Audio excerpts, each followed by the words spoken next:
Class 9, chapter number 4, English, Beehive book, A Truly Beautiful Mind. This lesson is about Albert Einstein, जो कि एक महान वैज्ञानिक थे. Albert Einstein was born on 14 मार्च 1879. इनका जन्म 14 मार्च 1879 को हुआ था. जर्मनी में एक सिटी है अल्म करके, वहाँ पर. Without an indication that he was destined for greatness. शुरू में ऐसा किसी को नहीं मालूम था कि वो इतने ग्रेट साइंटिस्ट बनेंगे. दूसरी तरफ उनकी माँ को ऐसा लगता था कि वो एक डरावने से है, क्योंकि उनका सिर थोड़ा सा बड़ा था.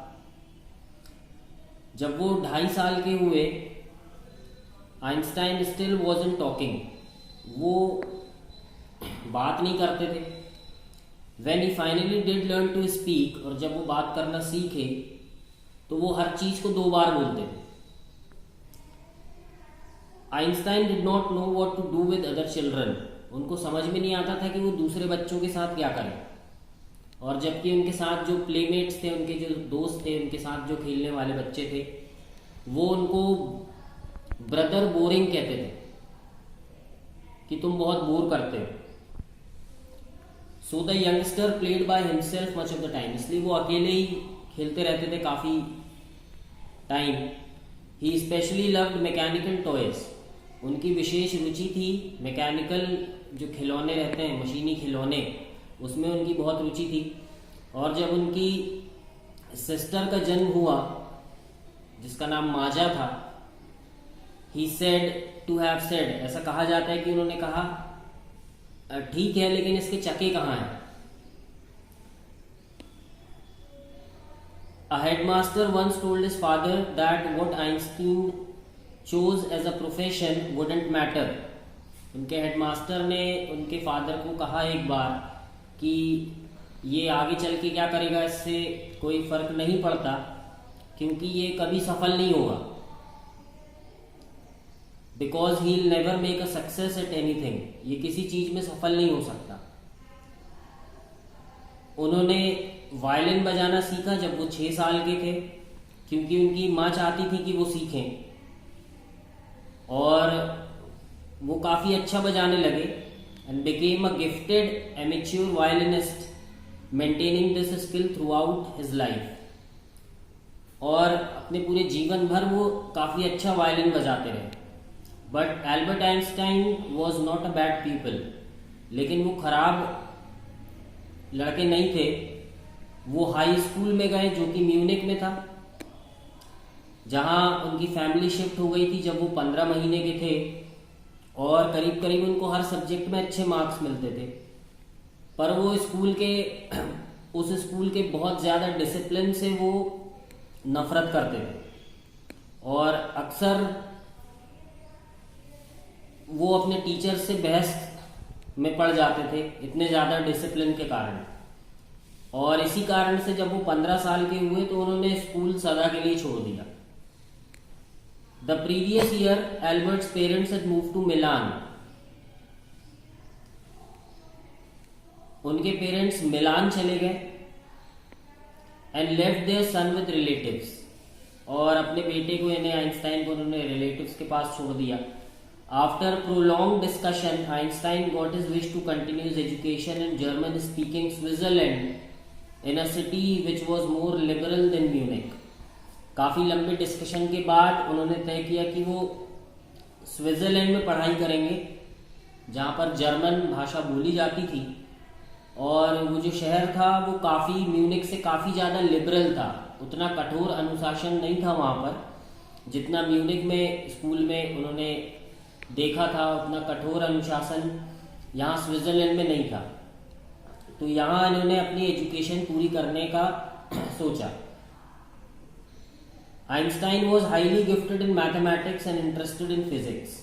मैथ्स में ये बहुत ज़्यादा अच्छे थे और फिजिक्स में बहुत ज़्यादा इनका इंटरेस्ट था. And after finishing school he decided to study at university in Zurich. School ख़त्म करने के बाद इन्होंने तय किया कि ये ज्यूरिक में एक यूनिवर्सिटी में पढ़ाई करेंगे लेकिन साइंस ही केवल एक ऐसा सब्जेक्ट नहीं था जो इनको अपनी तरफ अट्रैक्ट करता था। He also felt a special interest in a fellow student. अपने साथ पढ़ने वाली एक स्टूडेंट के प्रति भी इनका इंटरेस्ट था, जिसका नाम था Mileva Maric, whom he found to be a clever creature, जिसके बारे में ये सोचते थे कि ये बहुत चतुर प्राणी है।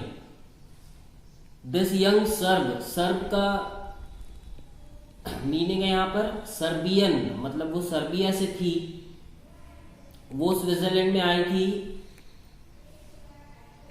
क्योंकि ज्यूरिक की यूनिवर्सिटी में विमेन डिग्रीज ले सकती थी, इसलिए वो वहां पर पढ़ने आई थी। आइंस्टीन सो इन हर एन एली, बाद में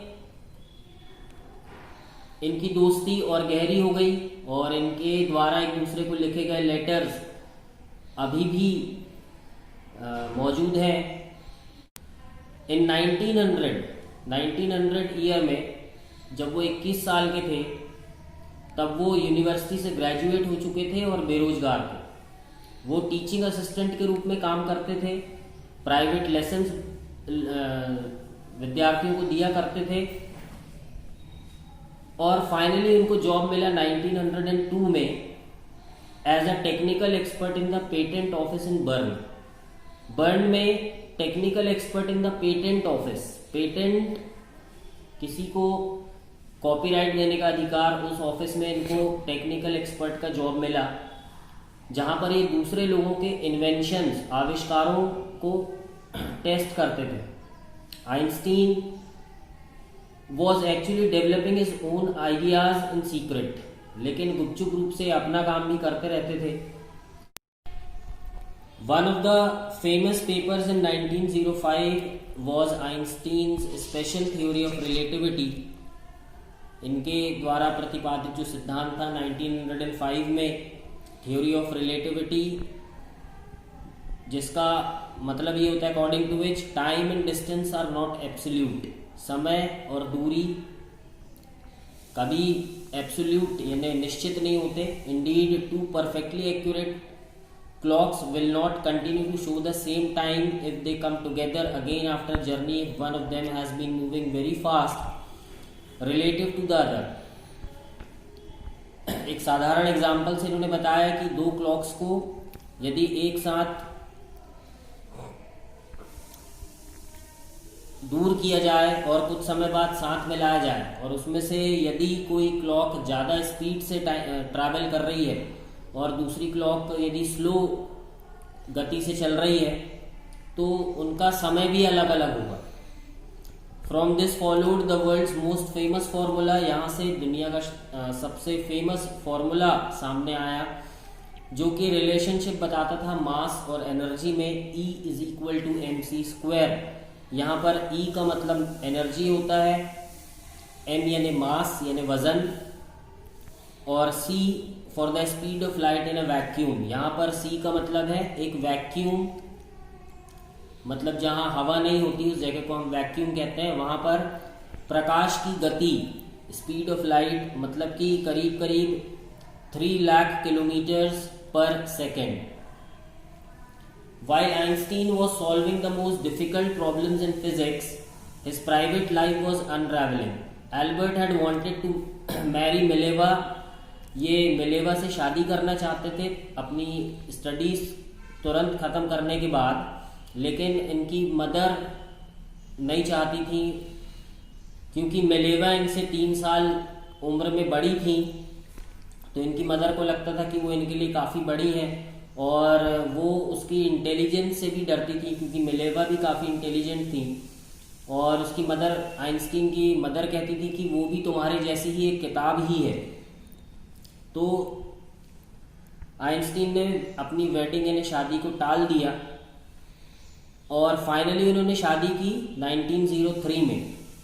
उनके 2 बेटे हुए, लेकिन कुछ समय बाद ही उनकी जो मैरिज थी वो कमज़ोर पड़ने लगी। Mileva was losing her intellectual ambition, वो केवल एक हाउसवाइफ बन के रह गई थी और कंटिन्यूसली कई वर्षों तक उनके बीच में झगड़े होते रहे और फाइनली उनको डिवोर्स लेना पड़ा 1919 और आइंस्टीन ने दोबारा शादी की।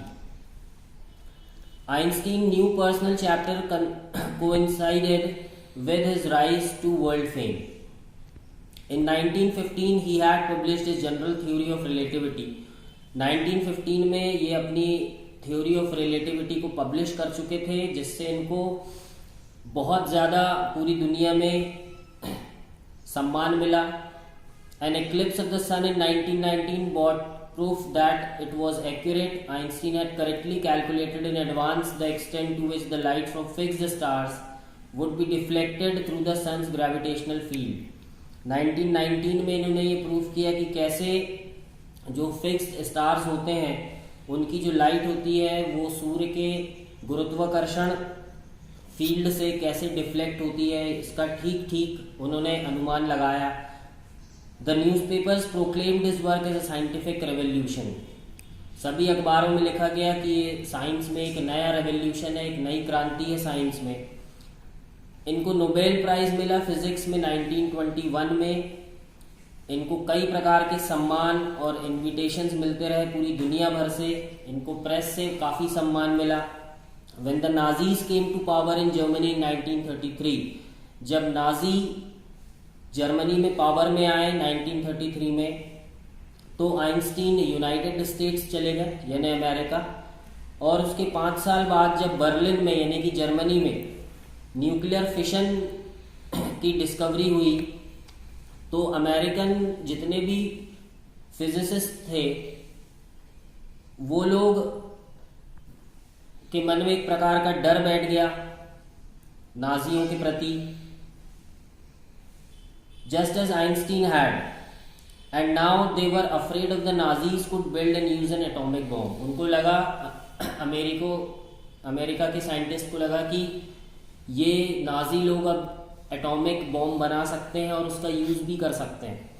Eight an urging of a colleague, अपने कलीग के कहने पर आइंस्टीन ने एक लेटर लिखा उस समय के तत्कालीन American president Franklin D Roosevelt को 2 अगस्त 1939 को, जिसमें उन्होंने चेतावनी दी इस प्रकार का एक single bomb of this type exploded in a port, यदि इसको पोर्ट में एक्सप्लोड किया जाए, might very well destroy the whole port, वो पूरे की पूरे पोर्ट को तबाह कर सकता है और साथ ही साथ उसके आजू बाजू की कुछ हिस्सों को भी, सराउंडिंग्स को भी तबाह कर सकता है। His words did not fail to have an effect. The Americans developed the atomic bomb in a secret project of their own. उनकी ये चेतावनी खाली नहीं गई। अमेरिकन्स ने अपना खुद का एक एटॉमिक बॉम्ब डेवलप किया और बाद में आप जानते ही हैं कि ये वर्ल्ड वॉर के टाइम पर अमेरिका ने जो एटॉमिक बॉम्ब्स ड्रॉप किए थे जापान के 2 शहरों पे, हिरोशिमा और नागासाकी में, in August 1945.